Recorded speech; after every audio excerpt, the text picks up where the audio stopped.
Kailangan na raw palitan to. Itong buong motherboard na to. Sabi ng karamihan mga technician na tumingin dito.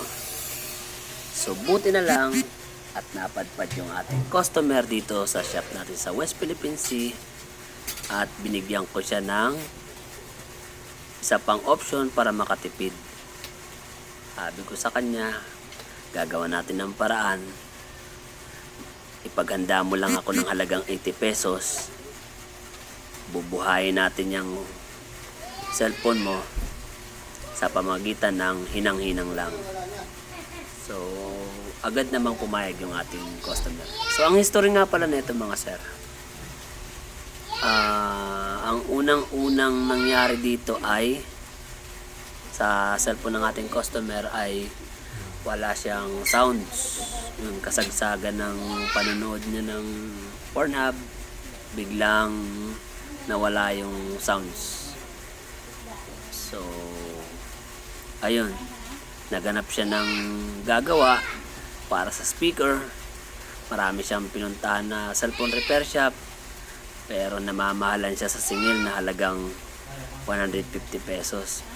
Kaya ang ginawa ng ating magaling na customer ay nag-DIY ang ating magaling na customer, katulong ang YouTube. At sa kasamaang palad ay nadisgrasya niya yung sarili niyang cellphone. Tanga. So yun. Anong nangyari? Namatay yung cellphone niya. Hindi na nag-power. So kaya na deadboard. So yun na nga. Naganap siya ng mga gagawa ng kanyang motherboard. At nanggaling na siya kung saan-saan. Galing na siya ng ABS, GMA, TV5, kay Rappi Tulpo. Marami na siyang napuntahan. Muntik na siyang pumunta ng doon sa NASA. Buti na lang at napadpad siya dito sa shop natin. At eto na nga, ginawa na natin ng paraan. So ito naman kasi mga sir, madali lang naman to mga sir.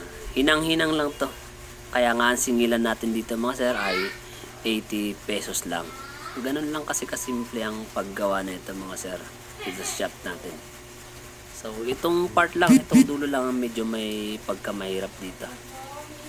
Pero kaya naman. O ito. Kakapalan lang natin ng konti sa tingga para madaling kumapit yung ating wire. So ayan. Oops, ayan, okay na. Ayos na. Buo na ang ating star. So, ayan. Bali, ang gagawin natin ay puputulin na lang natin yung ating wire at ibabalik sa pagkakabuo. So, ayan na. Buo na ang ating star. Kailangan na lang natin siyang testingin para malaman kung quality ang ating gawa. Wow! Quality nga. Ayos na. Napakadali. Basic.